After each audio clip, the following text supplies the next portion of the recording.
akhirnya manga dari One Punch Man rilis update juga. Setelah kurang lebih kita nunggu selama 3 mingguan lah. Dan gua mau minta maaf dulu nih ke kalian, karena gua lumayan telat buat update-nya. Tapi kayaknya sih untuk chapter seterusnya gua bisa untuk nggak telat-telat lagi. Jadi oke, mohon maaf banget ya guys ya, asli mohon maaf banget nih. Nah, tapi di sini gua punya 2 kabar buat kalian, yaitu kabar baik dan kabar yang kurang baik. Untuk kabar yang kurang baik, di sini ternyata Murata Sensei memutuskan untuk redraw lagi semua arc Desa Ninja. Yang ngejadiin redraw kali ini tuh adalah yang ketiga kalinya. Nah, tapi untuk kabar baiknya, percaya sama gua, kalau di chapter redraw kali ini tuh, mereka bener-bener ngebuat semuanya itu dengan penuh persiapan.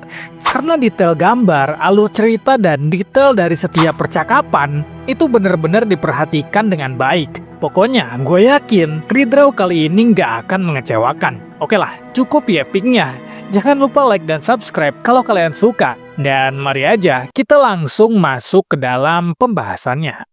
Cover dari chapter kali ini adalah Fubuki yang sedang memakai pakaian yang ada gambar ularnya. Yang di sini sih dia bilang kalau Fubuki akan tetap ada di sisi gua selama tahun ular atau 2025 ini. Anjay. Dan kalau kalian nanya apakah Fubuki ada hubungannya dengan yang terjadi dalam chapter kali ini, jujur aja jawabannya nggak ada. Karena gua rasa foto Fubuki di sini tuh cuma kayak sebagai simbol aja. Kalau di 2025 ini One Punch Man akan tetap ada dan Fubuki akan selalu menemani kita semua. Chapter kali ini dibuka dengan Blaze dan Siege yang sepertinya lagi ngobrol dan nunggu kedatangan Flashy Flash, Saitama dan Manako. Di sini Blaze berkata, "Oh, sepertinya kita bertemu lagi. Bagaimana kabarmu?" Saitama dengan polosnya ngejawab, "Oh, ternyata kau adalah pahlawan juga ya, Pak Tua?" Tapi Flash membalas dengan cukup kaget, "Blaze, apa yang sedang kau lakukan di sini?" Dan setelah dia bertanya seperti itu sambil kebingungan, tiba-tiba aja Flash mendatangi Blaze dengan kecepatan yang sangat tinggi, lalu bertanya, "Apa yang terjadi di dalam pertarungan melawan God?" Tapi di sini terjadi adegan yang cukup epik sekaligus memperlihatkan detail juga kepada kita tentang seberapa cepat pergerakan Blaze.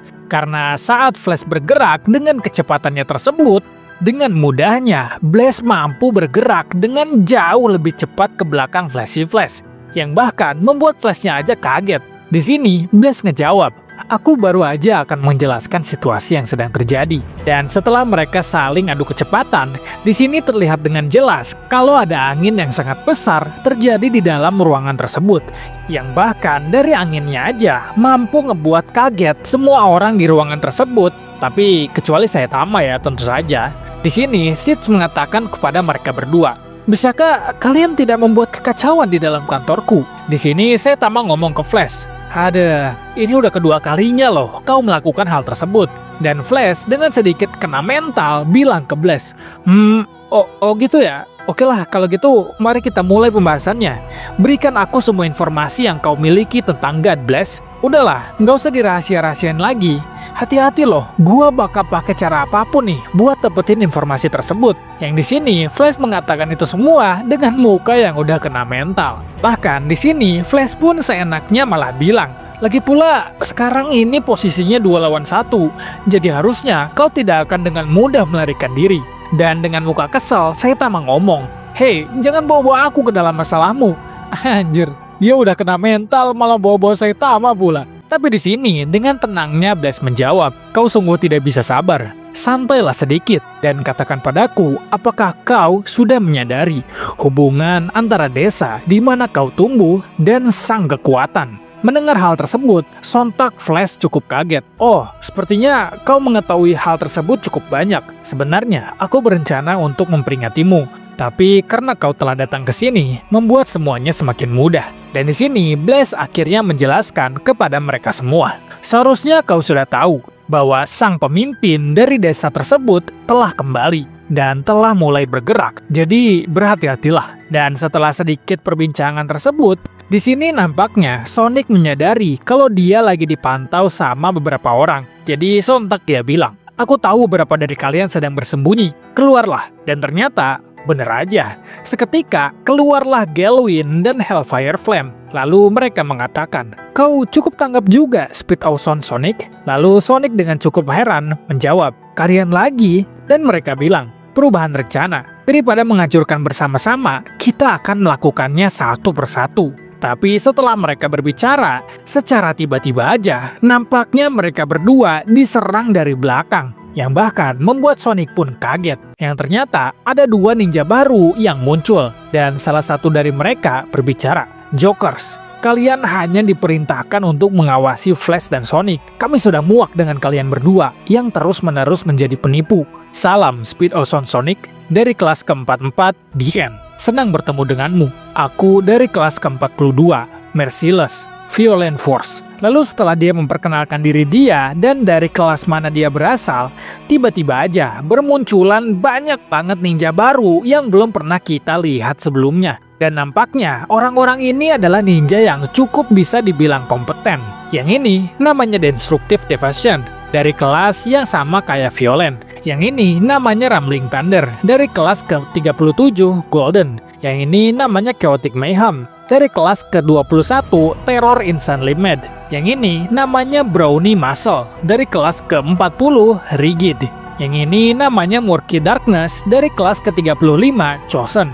Yang ini adalah Terror dari kelas 9 Ballistic Bullet. Yang ini adalah Slaughterous Massacre dari kelas ke-36 Bloodstained. Dan pokoknya masih banyak lagi lah. Capek juga gue nyebutin satu-satu anjir. Bahkan Sonic aja sama kayak gue loh, karena dia aja nggak nyangka kalau ninja yang datang ke tempat dia itu ternyata ada banyak banget. Dan mereka menyebut bahwa mereka adalah Heavenly Ninja Party The Tenito. Yang singkatnya, mereka adalah tim pembunuh elit yang terdiri dari mereka yang telah melebihi tingkat ninja tertinggi di desa, Jonin, ke peringkat ninja yang lebih tinggi yaitu Heavenly atau Tenin. Dan di sini nampaknya Sonic merasa sedikit adanya kejanggalan dan dia mengatakan dalam hati, mereka tak semuanya berbicara. Setiap individu dari mereka sangatlah terampil. Tapi ini sangatlah mengejutkan, karena ada sebuah tim yang dibentuk oleh alumni dari desa ninja, yang dimana bersosialisasi adalah hal yang sangat dilarang keras. Dan ketika Sonic berpikir seperti itu, Violent mengatakan, "Semenjak desa telah hancur, kami datang dengan mengganti cara berpikir kami yang sangat kuno. Kami telah berkumpul secara tertutup, membuat persiapan untuk rencana tertentu. Waktunya telah tiba. Pria itu akhirnya telah bangun. Sebentar lagi, dunia ini akan terbalik." Di sini, setelah mendengar hal tersebut, Sonic ingin memastikan lagi bahwa siapa pria yang mereka maksud. Dan mereka mengatakan, orang itu adalah pendiri desa ninja. Dan orang-orang menyebutnya sebagai ninja paling kuat dalam sejarah. Dia kehilangan kesadaran setelah pertempuran sengit dengan Blaze 15 tahun yang lalu. Dan telah berformasi di dalam kapsul pemulihan sejak saat itu. Dengan pria tersebut sebagai pemimpin kita, pertama, kita akan mengeksekusi musuh terbesar kita, Flashy Flash. Kemudian melakukan eksekusi publik terhadap Blaze. Setelah itu, tak ada yang bisa melawan kami. Kami, Heavenly Ninja Party, akan memerintah dunia ini dengan tangan besi dan menggunakan kekuatan luar biasa dari ninjutsu kami. Dan setelah perbincangan panjang mereka, di sini tiba-tiba Gelwin berbicara, "Kalian semua bodoh. Kau pikir kau bisa mengalahkan lawan seperti dia hanya dengan angka saja? Kecepatan Flashy Flash jauh melebihi imajinasi kau. Kami yang telah melawannya tahu bahwa kalian adalah amatir." Setelah mendengar hal tersebut dari Gelwin, di sini tampaknya mereka cukup kesal, tapi fokus mereka masih tetap sama dan kembali berbicara pada Sonic. "Tentu saja, kau juga adalah bagian dari rencana ini, Speed Awesome Sonic. Nampaknya kau dulu dekat dengan pengkhianat itu. Pastinya kau pasti tahu salah satu atau dua kelemahannya. Undang Flash ke tempat ini besok malam. Jangan khawatir, kami tak akan memaksa kamu untuk membunuhnya sendiri. Kami juga akan berbaring di sini sambil menunggu. Jika kau menghargai umurmu, kau harus melakukan apa yang diinginkan oleh para seniormu ini. Pria itu juga akan ada di sini besok." Dipahami? Dan sehabis mereka mengatakan semua rencananya tersebut, akhirnya mereka semua menghilang dengan cepat, menyisakan Sonic yang cukup kebingungan dengan situasinya. Di sisi lain, kita diperlihatkan Flashy Flash yang tampaknya akan bercerita tentang Empty Void selama dia ada di desa ninja. Pria itu Aku melihat dia tidur di kapsul pemulihan di bagian paling dalam desa. Dan aku juga melihat kubus yang ditempatkan di sebelahnya. Dia sama sekali tidak terlihat seperti manusia. Dan di tengah-tengah Flash lagi cerita, tiba-tiba aja Sitz nanya, "Kok di sini ada monster ya?" Dan Saitama bilang, "Lah, ini cuma senter doang kok, bukan monster." Oke, kita lanjut lagi ke cerita Flash. Aku benar-benar lupa tentang hal-hal itu ketika desa dihancurkan. Dan ketika aku mengingat dua hal tersebut, karena alasan yang tak terduga, aku tak bisa menahan diri untuk memikirkan hubungannya dengan God. Mungkinkah tujuan sebenarnya dari desa adalah untuk menciptakan pelayan-pelayan God? Setelah mendengar cerita sekaligus dugaan dari Flashy Flash, di sini tampaknya Blaze cukup tertarik. Oh, melatih para assassin dan pada saat yang sama memilih mereka sesuai dengan kemampuan mereka untuk menjadi anak pelayan God. Aku tidak tahu apa yang sebenarnya terjadi, tapi hanya dengan memikirkan bahwa kau bisa berubah menjadi seorang antek aja sudah membuatku merinding. Apapun itu, entah bagaimana di saat dia sedang dalam masa pemulihan, orang tersebut mampu untuk mengumpulkan para ninja peringkat tinggi dan mendirikan sebuah perkumpulan rahasia yang dinamakan Ten Nito. Dia bahkan mungkin berakhir menghubungi kau dan Speed Awesome Sonic. Dan iya, bener banget, ternyata Blaze udah mengetahui semua hal dan berhasil memprediksi juga hal-hal yang akan terjadi ke depannya. Tapi di sini, setelah mendengar nama Sonic, kayaknya Saitama lumayan kebingungan karena dia nggak nyangka kalau Sonic ternyata ada hubungannya juga dengan masalah ini. Dan setelah itu, Blaze memberikan semacam peringatan juga ke Flashy Flash. Namun, aku meminta kau untuk tidak melakukan tindakan apapun terhadap pria itu. Dan di sini, kayaknya Flash lumayan tersinggung dan bilang, "Apakah kau menganggap bahwa aku bukanlah tandingannya?" Tapi di sini, Blaze bilang, "Bukan seperti itu. Tapi masalah ini, akulah yang harus mengakhiri." Tapi tampaknya, di sini Flash tidak puas dengan jawaban tersebut. Lakukan apa yang kau mau. Aku mencarimu karena aku ingin memastikan siapa yang memperlakukan kita seperti itu di desa. Aku hanya ingin merasa damai dengan hidupku sendiri. Karena desa ini telah dihancurkan, aku tidak tertarik dengan apa yang terjadi selanjutnya. Setelah mendengar jawaban dari Flash, di sini tampaknya Blaze curiga terhadap sesuatu. Mungkin atau tidak mungkin. Apakah penolakan untuk bekerja sama merupakan sisa ajaran desa? Dan setelah mendengar semua perbincangan dari Blaze dan Flashy Flash, di sini giliran Saitama yang berbicara dan dia nanya ke Flash, "Hah? Jadi kau berasal dari desa yang sama dengan Sonic?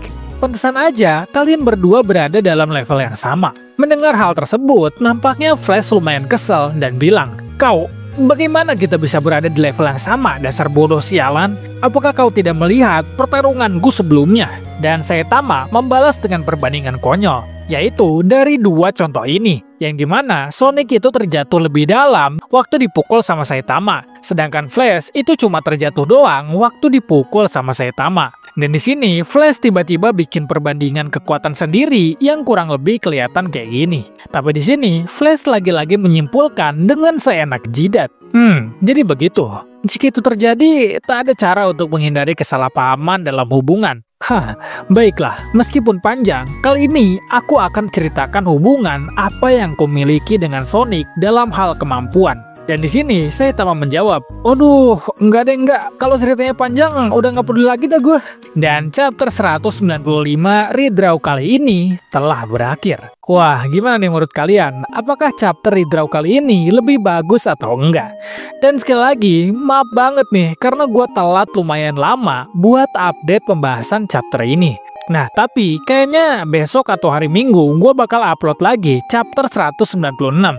Jadi kalian udah nggak perlu khawatir lah. Gue kayaknya bisa janji kalau besok-besok gue nggak bakal telat-telat lagi deh. Oke deh, makasih banget buat kalian yang udah nonton sampai akhir. Jangan lupa like dan subscribe kalau kalian suka. Dan kalau kalian punya pendapat, bisa kalian tulis aja di kolom komentar biar kita diskusikan bareng-bareng. Segitu dulu aja untuk kali ini. Bye-bye.